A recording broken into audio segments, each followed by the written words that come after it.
Et en fait, elle a tout lâché et elle a pris 10 minutes, un quart d'heure qu'elle n'avait pas à me consacrer. Je ne sais pas si en dehors finalement de notre cadre professionnel, on se serait rencontrés et comment on aurait pu construire une relation.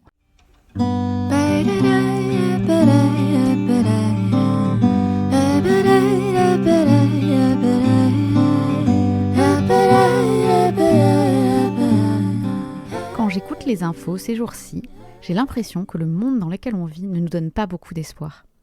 Et pourtant, quand je réfléchis, en tant qu'espèce, on a réussi à produire des belles choses et à dépasser pas mal de moments affreux. Effectivement, très tôt dans l'histoire des sciences, on a reconnu que certains organismes pouvaient être des prédateurs ou des parasites ou des agents pathogènes. Mais ce qui a émergé un peu plus tard dans l'histoire des sciences et qui fait le cœur justement de notre être jamais seul, c'est qu'un certain nombre des organismes qui nous entourent ont des relations avec nous qui sont des relations de coexistence et des relations mutuellement bénéfiques. Vous pensez que c'est grâce à la compétition et à la lutte pour la survie des plus forts qu'on s'en est sorti par le passé ? Vous pensez que c'est ça qui nous attend dans le futur ? Vous savez, je crois pas qu'il y ait de bonnes ou de mauvaises situations. Moi, si je devais résumer ma vie aujourd'hui, ce serait d'abord des rencontres, des gens qui m'ont tendu la main peut-être à un moment où je ne pouvais pas, où j'étais seul chez moi. Et c'est assez curieux de se dire que les hasards, les rencontres forgent une destinée. Quand on regarde les champignons, les plantes ou les animaux, on voit pourtant des associations puissantes et parfois incongrues. Alors, si eux peuvent le faire, pourquoi pas nous ? Dans Symbiose, le podcast avec un S, on va partir à la rencontre de binômes inspirants qui font vivre des collaborations mutuellement bénéfiques.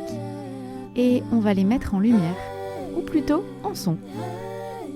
En couple, en famille, entre amis, au travail, il y a des milliers de manières de s'entraider et j'ai envie de vous les raconter. Je suis Amandine Barle et bienvenue dans Symbiose, le podcast avec un S. Avant de commencer cet épisode, je voudrais remercier mon amie Sophie qui m'a mise en contact avec Estelle. Sans Sophie, cet épisode n'existerait pas, alors un grand merci à elle.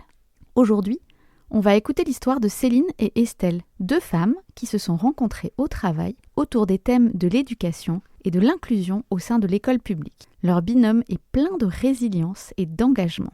Alors sans plus attendre, je vous emmène les rencontrer et vous souhaite une très bonne écoute. Eh bien, bonjour. Bienvenue dans Symbiose, le podcast avec un S. Aujourd'hui, on est en région Rhône-Alpes. On est au sud de Lyon, chez Estelle, et je reçois Estelle et Céline. Bienvenue. Merci. Merci. Donc, je vais vous demander de vous présenter pour commencer.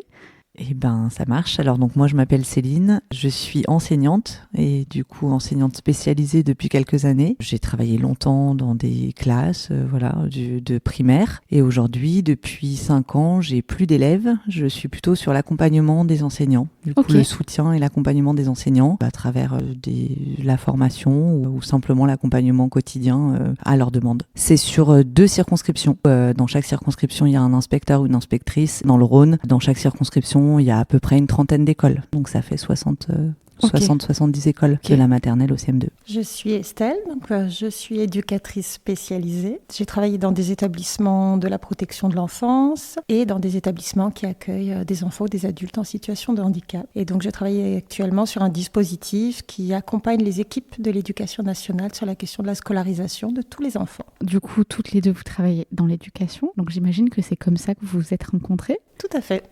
Comment vous vous êtes rencontrées exactement ? Eh ben, on en parlait il y a quelques jours. Et en fait, je vais prendre la parole parce qu'Estelle se souvient pas de la première fois où on s'est vus. Pas du tout.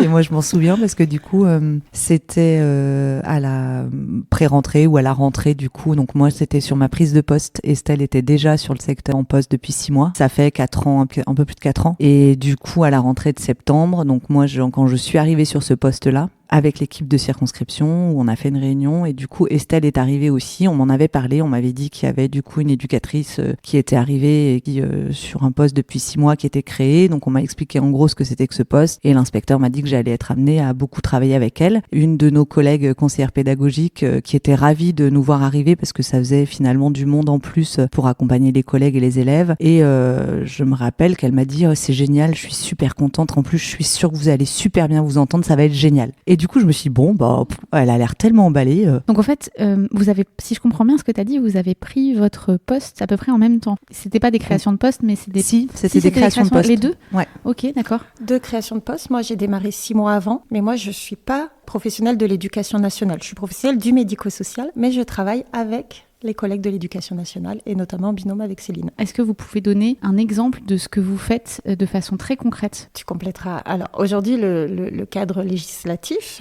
français nous dit qu'on doit au mieux accompagner les enfants à être scolarisés dans leur école de secteur, leur école de quartier. En France, notre système s'est pas construit tout à fait de cette façon-là. On a les structures spécialisées, les établissements spécialisés et le secteur médico-social. L'idée, c'est d'accompagner un peu cette transformation-là, de ramener les enfants à besoins particuliers ou en situation de handicap dans leur école de secteur. Et c'est ça notre travail. Donc nous, on accompagne les équipes de l'éducation nationale à accueillir tous les enfants au sein des écoles ordinaires, des écoles publiques, sur une circonscription académique. Donc on est souvent sollicité, Céline est sollicitée par des professionnels, par des équipes des écoles, sur des situations particulières ou des besoins de formation, de sensibilisation. Et le travail de Céline, c'est soit d'apporter une réponse de premier niveau, soit de solliciter des partenaires, et c'est à ce moment-là qu'elle peut faire appel à moi. Oui, parce que ça, c'est le cadre théorique, et en effet, c'est important du coup de l'avoir. Après, concrètement, une fois qu'on a ce cadre-là, ça se passe pas tout à fait exactement comme ça. C'est-à-dire que dans notre manière de travailler ensemble, ce qui s'est passé, c'est que très vite,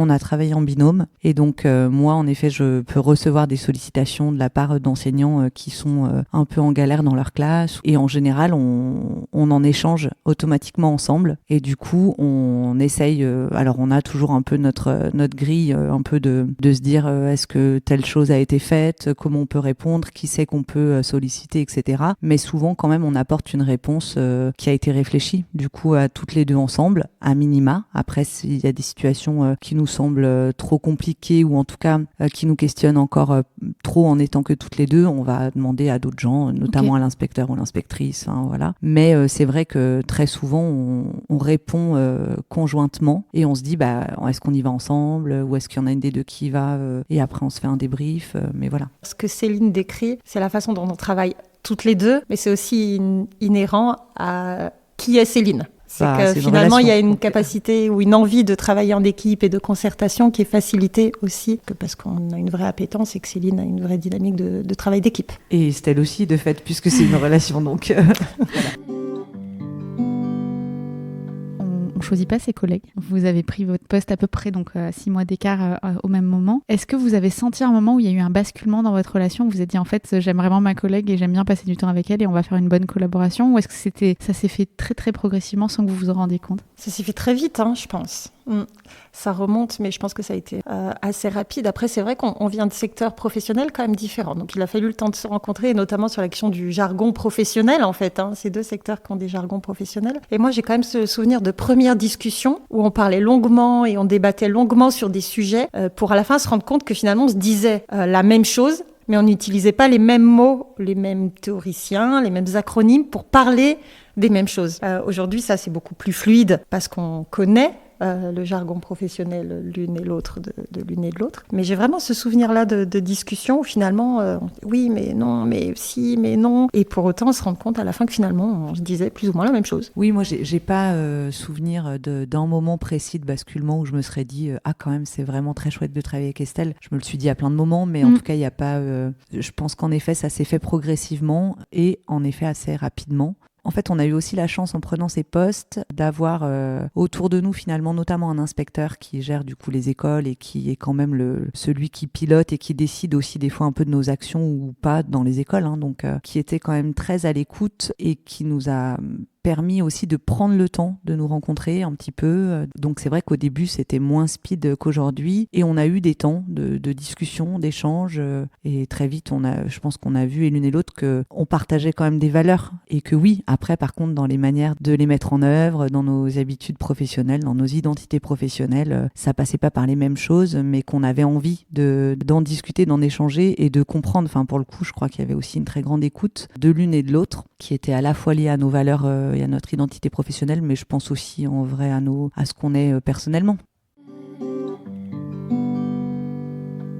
est-ce que vous avez un cadre de fonctionnement précis ? C'est-à-dire que là, ce que vous m'avez dit tout à l'heure quand je suis arrivée, c'est on sort de 2 semaines de vacances, donc ça fait 2 semaines qu'on ne s'est pas trop vus, mais sinon on se parle tous les jours. Est-ce que ça se fait, quand vous vous dites vous parlez, c'est vous vous envoyez des mails, est-ce que vous vous appelez, est-ce que vous avez des réunions, enfin comment ça fonctionne exactement ? C'est tout ça en même temps. C'est un peu un joyeux bazar. C'est rigolo que tu utilises le mot cadre. C'est-à-dire qu'on n'a pas beaucoup de cadres internes l'une et l'autre et qu'on déborde beaucoup. Voilà, donc oui, on s'appelle, on s'envoie des mails, des messages, mais c'est un peu tout ça à la fois, un peu au long cours, plusieurs fois dans la journée parfois, mais c'est pas très organisé, tout ça. Mais à la fois, je crois qu'on a trouvé notre équilibre dans ce fonctionnement-là et ça fonctionne plutôt bien, en fait. Oui, c'est ça. Et puis du coup, après, il y a des moments, des temps de travail communs, donc on sait qu'on va se voir, mais si on se voit pas, c'est vrai que souvent on s'appelle quand même. Souvent en voiture. Qu'est-ce que tu gagnes de la présence de Céline dans ta vie, dans ton environnement professionnel, dans ton environnement personnel ? Qu'est-ce qui se passerait si Céline n'était pas là, par exemple ?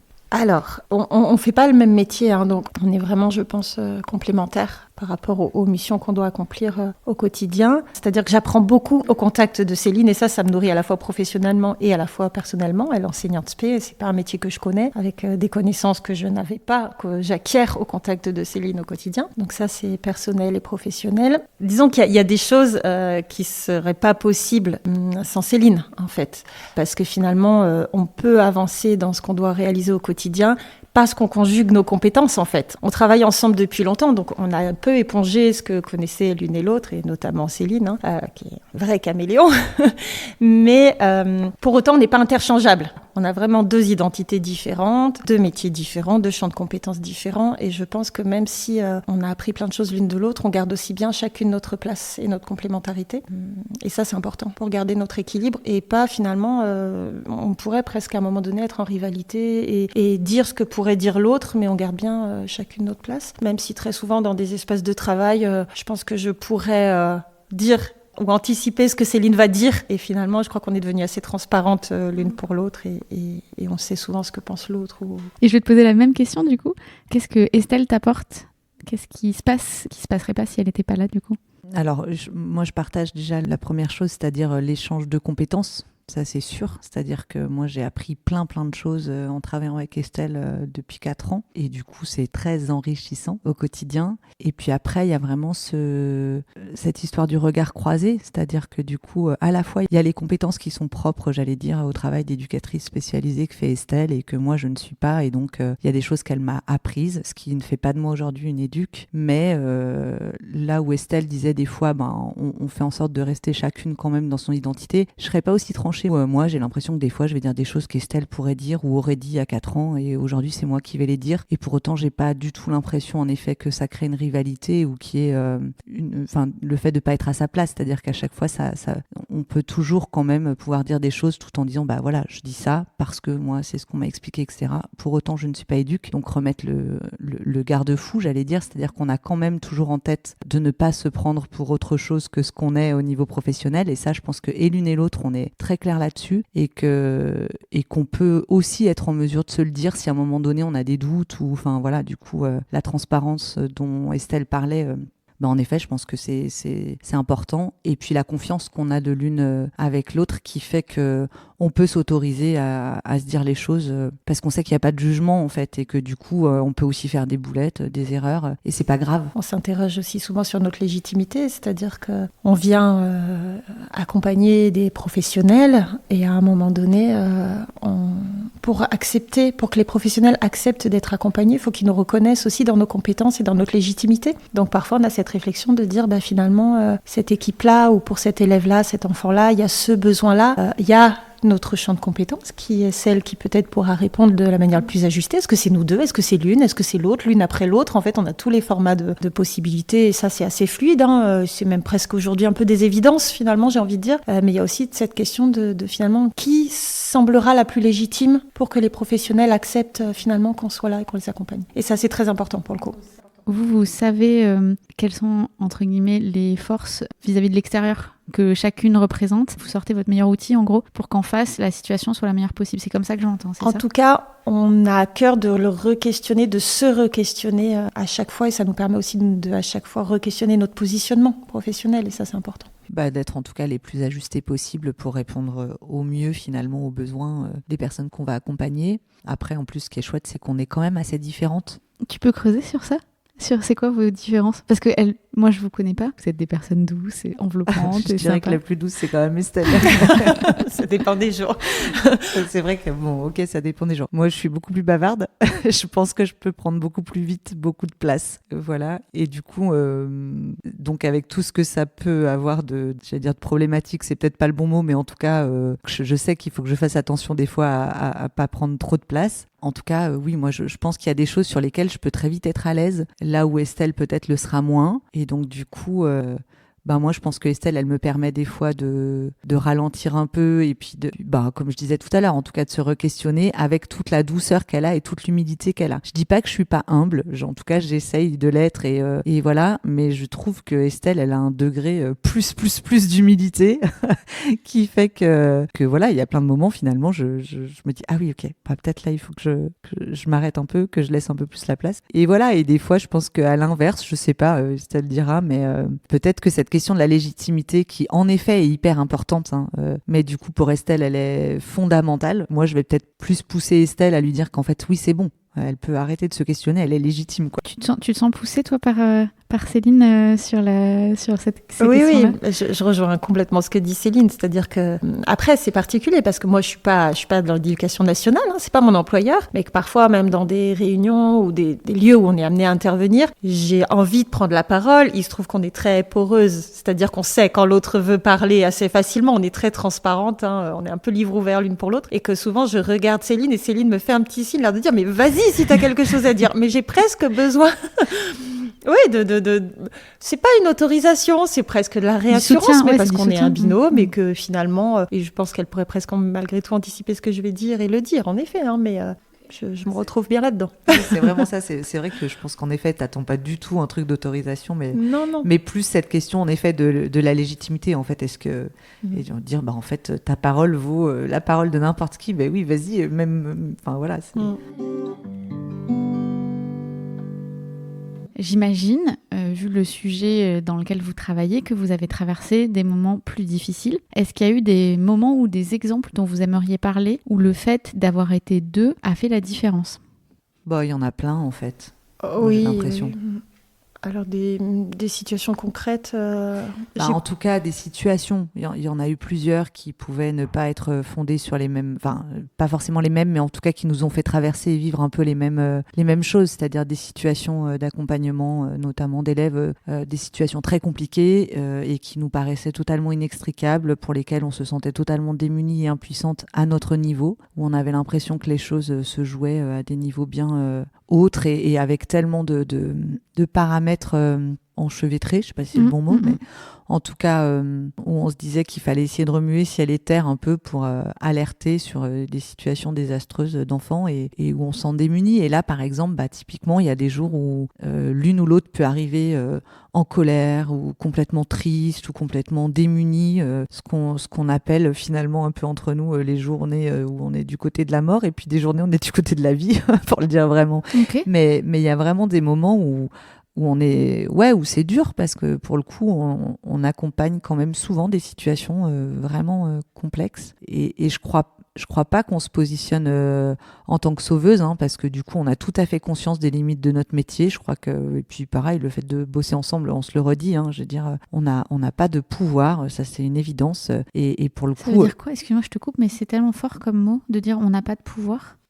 On n'a pas de pouvoir de décision particulière, on n'a pas, en tout cas individuellement, je trouve que vu qu'on est dans un système qui est quand même très gros et complexe, parce que du coup, qui va prendre en compte à la fois l'éducation nationale, mais aussi l'aide sociale à l'enfance, mais aussi les secteurs du médico-social, puisque du coup, on a tout type d'élèves qui peuvent être accompagnés par plein de structures ou de professionnels différents. Donc nous, on est finalement qu'un bout finalement de l'environnement de l'enfant, et à un moment donné, c'est comment on va essayer de mailler et de faire du lien pour que l'environnement de l'enfant puisse être le plus cohérent possible. Du coup, c'est là où on est obligé de travailler de toute façon Ouais, ensemble. d'accord. Et c'est dans ce sens-là où nous seuls, on va pas pouvoir agir sur grand-chose.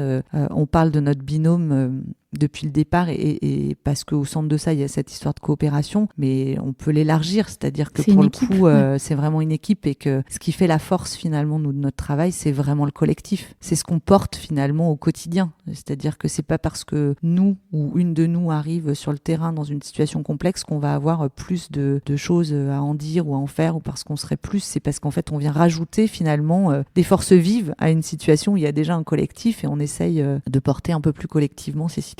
Donc voilà. Et il y a des jours, individuellement, c'est rude. Du coup, ça nous confronte à un sentiment d'impuissance professionnelle, mais juste à un sentiment de maltraitance des fois de notre système envers des enfants. Et ça, des fois, c'est tout le temps dur, mais il y a des jours où on a du mal à le mettre à distance. Et heureusement qu'il y a l'autre qui est là pour nous écouter, pour nous accueillir dans cette traversée d'émotions qui peut être dure, pour refaire émerger finalement les choses aussi qui avancent positivement, qui permettent de retourner du côté un peu de la vie et du côté un peu du positif. Et voilà, et on le sait. Il y a des jours, c'est l'une ou c'est l'autre, ou c'en est d'autres. Et sans ce collectif-là, sans travail en binôme, moi, clairement, si je tiens dans ce travail-là, c'est parce qu'il y a ce travail de binôme et de collectif. Sans ça, je pense que je serais plus dans ce travail. On parle beaucoup d'ascenseur émotionnel aussi. On se dit souvent que finalement, même au fil d'une même journée, on vit un vrai ascenseur émotionnel. En fait, notre cadre de travail fait qu'on est mobile. On passe d'un lieu à l'autre toute la journée. Donc déjà, c'est assez éclatant de travailler comme ça. Et que finalement, il y a des moments sympas, il y a des moments plus difficiles, il y a des rencontres qui sont compliquées, il y en a qui sont hyper stimulantes et hyper enrichissantes. Mais que c'est ce qui fait aussi notre organisation de SMS, d'appels, tout ça au fil de la journée. C'est que parfois, on sort d'une réunion, on a besoin d'en débriefer tout de suite ou d'en déposer quelque chose, même si on n'attend rien l'une de l'autre, mais juste se dire waouh, là c'était dur quoi. Et simplement ça, parfois ça nous suffit et ça nous permet de rebondir et de redémarrer derrière. Est-ce que toi, tu as appris des choses sur toi en travaillant avec Céline ? Oui, alors sur moi, à titre personnel, du coup, plein. Déjà, je pense que j'ai pris beaucoup en assurance, parce que travailler avec quelqu'un qui valorise nos compétences, qui valorise aussi la personne que l'on est au quotidien, ça permet d'oser et de s'engager aussi dans ce qu'on fait chaque jour. Donc forcément, la question de la confiance en soi, après la question des connaissances de manière large, mais aussi sur la question des valeurs. Céline, c'est quelqu'un de très, très engagé. Finalement, je le suis aussi, mais je crois que ça a énormément élargi aussi mon spectre. Et toi, à l'inverse, est-ce que tu as découvert des choses sur toi en travaillant avec Estelle ? Tu l'as très bien dit, je trouve, mais c'est ça, c'est que c'est vraiment l'effet miroir, mais en tout cas, le fait de travailler avec quelqu'un qui aussi, c'est ça, reconnaît mes compétences, peut valoriser des choses, voir des choses en tout cas intéressantes en moi, forcément, du coup, ça réassure aussi, je dirais que c'est surtout du soutien respectif. Je crois qu'il y a vraiment de ça, du soutien et de la confiance, et puis ce que je disais, finalement, c'est aussi, on est quand même différentes dans nos identités professionnelles. Je sais pas si en dehors finalement de notre cadre professionnel, on se serait rencontrés et comment on aurait pu construire une relation. Aujourd'hui, on a une relation professionnelle très forte, mais pas que professionnelle finalement. Mais c'est sûr que c'est notre milieu professionnel qui nous a permis cette rencontre-là. Et du coup, c'est aussi de se dire, tiens, finalement, de pouvoir aussi rencontrer d'autres gens que j'aurais peut-être pas rencontrés dans ma vie de tous les jours, ça apprend forcément sur soi aussi, du coup, de nos capacités respectives, de la curiosité qu'on a et du coup de l'envie qu'on peut avoir des fois de comprendre quelqu'un qui soit n'a pas le même parcours, soit n'a pas la même vision ou pas les mêmes mots, comme on le disait tout à l'heure, parce que voilà. Et je pense qu'il y a encore des moments, des fois on se comprend pas. Et c'est pas grave en fait, parce qu'on peut se le dire, et puis des fois on se dit c'est pas grave, on laisse reposer, on verra plus tard, parce qu'il n'y a pas d'enjeu en fait. Enfin, du coup il y a vraiment quelque chose qui est très fluide, très simple, et qui fait vraiment du bien, quoi. C'est-à-dire qu'on n'est pas c'est pas non plus le truc de oui, on est un super binôme, c'est génial, on est d'accord sur tout le temps, et on pense pareil et on respire pareil. Non, pas du tout, on est deux personnes différentes et c'est pas grave. Enfin, c'est ce qui est justement à plein de moments hyper enrichissant. Et il y a plein de choses sur lesquelles qu'on partage aussi, mais voilà, nos différences sont vraiment pas un problème, en tout cas. Je crois qu'on s'autorise vraiment le débat, en fait. On s'autorise à ne pas être d'accord, et en effet, je te rejoins, c'est ni dangereux ni un problème. Tu peux m'expliquer en quoi elle est différente de toi, Céline ? Quand j'ai écouté tes précédents podcasts, je me suis dit que finalement, la différence, Céline et moi, c'est qu'on ne s'est pas choisi. En effet, on n'a pas fait le choix de travailler ensemble, on n'a pas fait le choix de se voir au quotidien. Il se trouve que ça se passe plutôt bien. En effet, je ne sais pas si on s'était rencontrés à l'extérieur, je ne sais pas, dans une soirée ou quelque chose, si réellement on aurait sympathisé, on se serait revus après. Aujourd'hui, je suis d'accord que ça dépasse complètement le champ professionnel, parce qu'on se donne des nouvelles aussi régulièrement, parce qu'on peut aller boire un verre ensemble, parce que voilà, on peut passer l'une chez l'autre, enfin c'est arrivé, mais bref. Mais finalement, je crois qu'on en revient toujours à l'action des valeurs, en fait. C'est vraiment ce qui nous a... Si on peut se dire que sur le champ personnel, il y a quelque chose qui nous rassemble, c'est quand même la question des valeurs, de l'engagement, de l'investissement professionnel. Ouais, là-dessus, c'est vrai qu'on s'aide pas quand même. On s'aide pas. Là, la question du cadre, elle est réelle. C'est parce que vous êtes toutes les deux très investies que tu dis ça, c'est ça que j'entends. Oui, parce que du coup, il y a plein de moments, on peut se dire, je sais pas, il y en a une des deux qui peut dire, oulala, en ce moment, je suis complètement débordée, il y a beaucoup trop de choses à faire, et alors l'autre va pouvoir nous rassurer ou nous dire, non, mais là, peut-être, il faut que on est pleine de bonnes conseils l'une pour l'autre, il n'y a pas de problème, mais évidemment, comme plein de gens, on est incapable de s'appliquer à nous-mêmes, et des fois, on se dit, bon, bah là, allez, on arrête, il est 18h30, on se rappelle pas, et puis en fait c'est impossible, il y en a une qui est devant son ordi à écrire un mail à 22h, bah, l'autre y est aussi, donc finalement on lui répond, ah bah toi t'es devant ton ordi, ah bah oui moi aussi, ah bah tiens je me disais que, ah oui bah attends bah je peux te répondre parce que, et du coup on s'entraîne finalement à toujours plus de travail. Alors on a une vraie chance, et ça je crois qu'il faut le dire, on a un boulot qu'on aime, donc c'est une vraie chance et on en a conscience, mais pour autant on aime aussi plein d'autres choses dans la vie, et des fois trouver juste le juste milieu et les limites, c'est pas si simple, et on s'aide pas beaucoup là-dessus.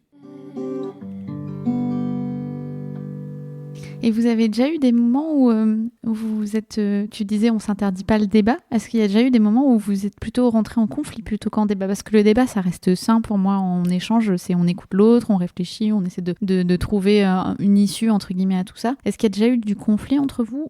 Il y a des désaccords, je pense, parfois. Il y a des désaccords dans la façon dont on voit les choses, dans les portes d'entrée qu'on choisit, dans le cadre de certaines actions ou de choses comme ça. Mais je crois qu'à un moment donné, on a cette capacité de lâcher, c'est-à-dire que moi, je me dis que non, j'irai pas comme ça, ou que je ferai pas comme ça, que je suis pas forcément d'accord, mais que j'ai confiance en Céline et que si elle veut y aller comme ça, on y va comme ça. Je pense qu'il y a des moments, il peut y avoir des moments où soit liés à des situations de stress ou de fatigue professionnelle qui fait que là, faut qu'on avance, puis on n'arrive pas à avancer, et qu'on n'a pas la même vision. Je pense qu'il peut y avoir des moments peut-être où moi j'ai pu me dire si j'étais toute seule ça irait plus vite, ou alors ou des fois partir peut-être en étant un peu agacée, ça peut arriver, mais je sais très bien que c'est vraiment lié aussi à l'état de fatigue, à l'état de stress du moment, et que ça n'aura aucune incidence sur le reste, parce qu'en fait c'est juste des sentiments humains, et que j'imagine tout à fait qu'Estelle c'est la même chose, et qu'il n'y a aucun problème, parce qu'on peut se dire que des fois ça peut ne pas être que simple, mais en tout cas c'est pas grave tant que c'est pas la majorité et des situations, et pour le coup c'est très très loin d'être la majorité des situations. Ça arrive, mais moi en tout cas ça a pu m'arriver, mais c'est quand même très rare,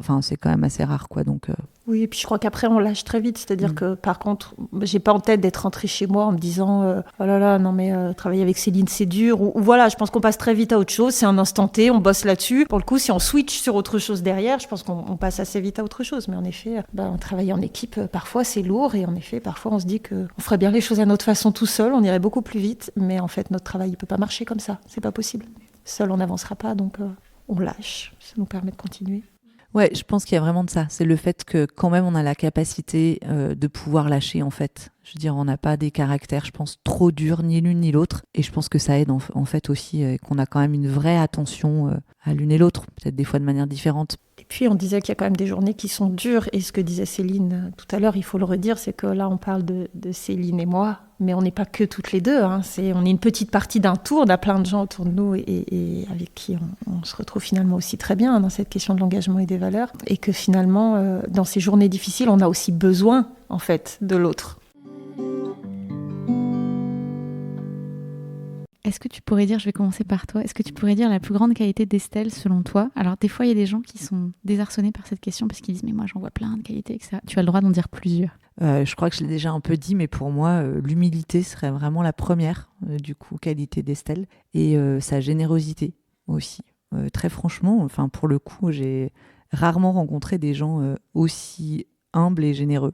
Je sais pas, c'était peut-être il y a 2 ans, alors on s'entendait déjà très bien, on était déjà un bon binôme, j'allais dire, mais je me retrouve un dimanche soir en rade d'essence parce qu'il y avait la grève des raffineries, et j'étais persuadée, je rentrais de week-end, que j'allais finir quand même par trouver une station d'essence. Rien, j'ai fait le tour, j'étais en réserve et j'ai réussi à rentrer chez moi. Et là, j'étais un peu en panique en me disant, mais je pense que je peux pas faire plus de 5 km, je n'arriverai jamais à aller au travail demain matin. J'avais une réunion importante à laquelle Estelle participait et j'étais assez démunie, je savais vraiment pas quoi faire. Du coup, j'ai appelé Estelle en lui disant, je sais pas comment faire pour demain matin, la réunion, tout ça, puis j'ai pas d'essence. Et là, elle a mobilisé toute sa famille, son mari qui est parti voir s'il trouvait de l'essence dans les stations du coin, etc. Ils ont rempli un bidon à 10h du soir. Je veux dire, on habite à 45 minutes l'une de l'autre. À 10h du soir, elle est venue, ou le lendemain matin même, non? C'est le lendemain Je crois que je suis venue très tôt avant la réunion le c'est lendemain ça, matin. elle m'a dit demain matin, je viens chez toi. Donc, je veux dire, elle s'est levée très tôt le matin, ce qui pour moi déjà, et j'ai du mal à me lever le matin, donc c'est une preuve de générosité très très forte. Et du coup, elle a déboulé chez moi à 7h du mat avec son bidon d'essence et on était là toutes les deux à remplir mon réservoir d'essence pour pouvoir aller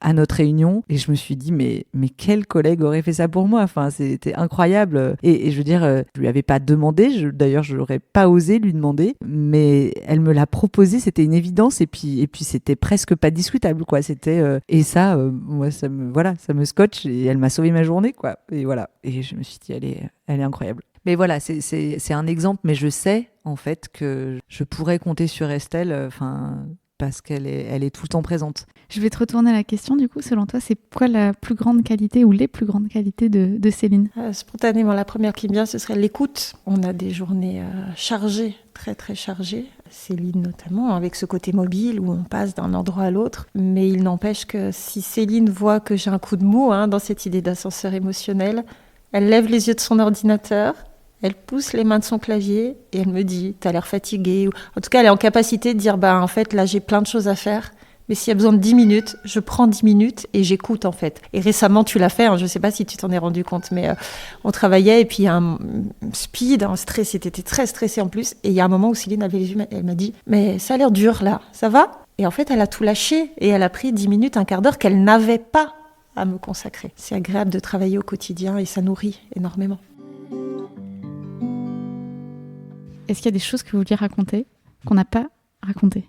On est quand même deux bourrines de travail, c'est ce qu'on dit depuis tout à l'heure. Aussi parce qu'on a la chance de travailler aux côtés de personnes qui nous stimulent et qu'on a un travail qui nous stimule. Mais il y a eu notamment une fois où on en rigole aujourd'hui parce qu'on se dit que c'était assez dingue, où finalement on avait une réunion dans le nord du département tôt le matin. Il se trouve que... J'avais dormi chez toi en plus. Voilà, pour des questions d'organisation, Céline était venue dormir ici pour qu'on parte avec une seule voiture le lendemain matin. Et en fait, on s'est levé, il y avait 40 cm de neige. Et donc, à nous deux, on aurait pu se dire, non mais 40 cm de neige, on n'y va pas. Mais bourrine de travail qu'on est, il n'y a pas moyen qu'on manque une réunion. Donc on a poussé la voiture pour la sortir du garage, déjà là. On a pris la route, on s'est mise dans un fossé. Moi j'ai dû manœuvrer, Céline poussait la voiture, mais coûte que coûte, on a été à notre réunion avec un peu de retard, mais on a été jusqu'à notre réunion. Et aujourd'hui avec du recul, on se dit mais n'importe quoi. On aurait dû rester chez nous, c'était aussi beaucoup plus prudent, beaucoup plus raisonnable. Mais il se trouve que non, il n'y en a pas une qui a stoppé l'autre. Non, vous avez plutôt poussé la voiture ensemble. Ouais, c'est ça. Ouais. On s'est un peu posé la question, il me semble quand même, on a dû se dire. Pas Puis il y en longtemps. a d'autres, pas très longtemps, il y en a d'autres parce qu'on retrouvait d'autres collègues qui étaient engagés sur la route. On s'est dit, ça va passer. Enfin, on a commencé déjà par 45 minutes de bouchon juste à la sortie du village de chez Estelle. On a commencé à ce moment-là à se dire, non mais n'importe quoi, ça faisait 5 minutes qu'on était partis. Mais on s'est juste dit, n'importe quoi, mais on a continué quoi. Oui. Donc voilà. C'est rigolo, c'est une belle métaphore de ce que vous faites en fait, de votre travail au final. Ouais, c'est de la galère en gros, un peu. Il y a de la Mais on est neige, ensemble. les conditions sont pas avec nous, il y a des bouchons, des trucs pas prévus et tout. On y va quoi, on pousse la voiture ensemble. Qu'est-ce que tu dirais toi à la personne que t'étais il y a 5 ans et qui n'avait pas encore rencontré Estelle? Je lui dirais, écoute, c'est super parce que tu t'apprêtes à vivre des super chouettes années professionnelles avec des super collègues et notamment une super collègue. Tu vas apprendre plein de choses, ça va être hyper enrichissant et ton besoin d'être nourri professionnellement, intellectuellement et ton besoin d'échange et de participation et de collectif va être pleinement nourri. Donc vas-y, fonce, c'est super. Trop bien. Et toi, à l'inverse, qu'est-ce que tu dirais à l'Estelle qui connaissait pas encore Céline il y a 5 ans? Il y a 5 ans, j'étais sur un poste où j'avais déjà la chance de travailler avec une super équipe. Finalement, j'ai eu énormément de mal à quitter mon poste. Ça a été très compliqué, ça a été un choix, mais ça a été difficile émotionnellement de quitter mes collègues, de quitter un poste que j'aimais beaucoup déjà. Mais l'envie d'aller vers de nouvelles aventures, de saisir des opportunités. Et finalement, là où j'hésitais, si je pouvais lui dire aujourd'hui, en tout cas, vas-y, fonce, il n'y aura pas de regrets parce que finalement, des rencontres, il y en aura d'autres, dont Céline fait partie. C'est la dernière question maintenant, c'est la question passage de relais et c'est aussi une question importante pour moi puisqu'on est dans un podcast où on essaie de présenter la diversité des collaborations humaines. Alors j'ai pas eu que des collaborations humaines dans les choses qu'on m'a proposées, mais est-ce qu'il y a des binômes, même des équipes que vous avez envie de citer ? Pour moi, c'est vraiment important de se redire qu'on est un petit morceau d'un tout, qui a ce binôme qui fonctionne bien et c'est un plaisir au quotidien, mais que finalement, on est aussi en lien avec plein d'autres professionnels qui sont des personnes qu'il faut rencontrer, en tout cas qu'on est contente d'avoir rencontré, qu'on a la chance de rencontrer ensemble dans notre parcours professionnel. Donc finalement, on est un petit morceau d'un tout beaucoup plus grand, un peu fourmilière, et que la coopération ou la collaboration, c'est pas toujours que deux, finalement, que là, c'est beaucoup de personnes, d'humains qui gravitent autour. Voilà, ça me paraît important t'as bien raison de remettre dans un contexte beaucoup plus grand que simplement nous. De ton côté, toi, il y a des gens que tu aimerais citer ? Moi, ça va un peu dans la suite de ce que tu viens de dire, c'est-à-dire cette question du collectif plus large finalement que deux, même si en tout cas ça peut commencer à deux, ça c'est sûr. Moi, je pense plus à des amis, ou dans le cadre associatif pour le coup, où aujourd'hui j'ai la chance aussi d'avoir des engagements associatifs et de rencontrer des gens et de faire partie de collectifs qui sont très engagés du coup, et où il y a pareil un don de soi. Je rencontre des gens, on sait très bien que le milieu associatif est bénévole du coup et pas si simple. Ça tient sur l'engagement de personnes qui donnent du temps, qui donnent leur énergie pour défendre des causes, des droits, et aujourd'hui je trouve que dans notre société, dans la société mondiale et dans l'état un peu du monde aujourd'hui, je trouve que c'est hyper important, ça apporte de la force, du soutien, ça redonne du pouvoir d'agir. Et moi là, c'est du coup dans cette question du passage de relais, c'est à tous ces gens-là que je pense, du coup à plein de collectifs de copains, de copines qui s'engagent quotidiennement aussi en dehors de leur travail, mais vraiment pour leurs valeurs et pour le bien collectif, quoi. Je sais que c'est difficile de faire des choix, mais si tu devais en citer quelques-uns, tu citerais lesquels ? Je pense à du coup une association qui s'est développée à Alès dans le sud du coup, et c'est une association qui s'appelle Boucan et qui lutte contre les violences sexistes, sexuelles et l'inceste. Merci à toutes les deux pour cet échange. Merci pour votre accueil. Merci d'avoir trouvé le temps aussi dans votre agenda très chargé, dans vos engagements. Et je vous souhaite plein de bonnes choses dans la suite de vos parcours et de vos projets respectifs. Merci à toi et merci pour ton intérêt. Merci beaucoup. Merci d'avoir écouté cet épisode. J'espère qu'il vous a plu. Si c'est bien le cas, abonnez-vous pour ne rien rater des prochains. Pour accompagner l'épisode, comme toujours, je vous propose 2 recommandations. La première, c'est un documentaire qui s'appelle « Réinventer l'enfance » qu'on trouve gratuitement sur YouTube. Je vous ai mis le lien dans la description de l'épisode. Le travail qui a été effectué, la réflexion qui y est associée sont complètement en phase avec le travail que Céline et Estelle font au quotidien. Et c'est la raison pour laquelle je vous le propose aujourd'hui. La deuxième, c'est la chanson d'un duo féminin nommé IBI.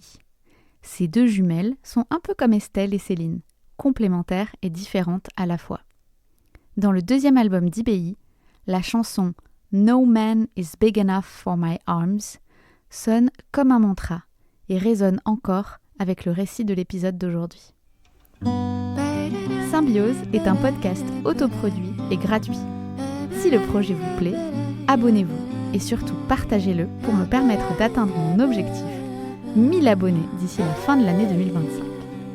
Quant à moi, je vous retrouve comme d'habitude dans 2 semaines pour un nouvel épisode. Et cette fois, on va chez le kiné. À bientôt!